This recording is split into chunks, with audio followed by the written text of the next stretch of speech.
Hi guys, welcome back to the channel. In today's video we're going to be doing a first impressions review on these contact lenses from TTD Eye. If you guys are interested in a discount code, I do have one down in the description box down below. First we've got Iris Brown Green number 2, and I feel like this is a nice hazel, very natural looking coloured contact lens for dark brown eyes. As you guys can see, more green and then sort of like a yellowy green in the centre. Really nice gradient effect.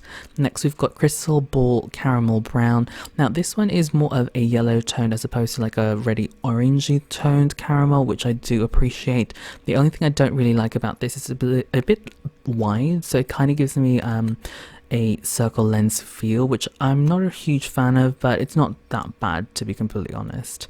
Next we have got Himalaya Brown, and this one looks really good from afar, especially with my ring light. But however, if you look really close, it kind of gives you sort of like a zombie-esque feel.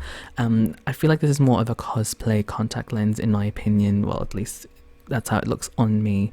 And the final shade that I have to show you guys is called Real India. Now this one is a really pretty shade. It's kind of like a blue gradient into like a green shade and then into your natural eye color. So yeah, I think this is a really pretty shade as well. And that's pretty much the end of the video. Thank you guys so much for watching. And don't forget to check out my playlist to see all the other contact lenses that I have reviewed. I have it on the screen and also down in the description box down below. If you guys would like to see these contact lenses in action, check out my Instagram as well.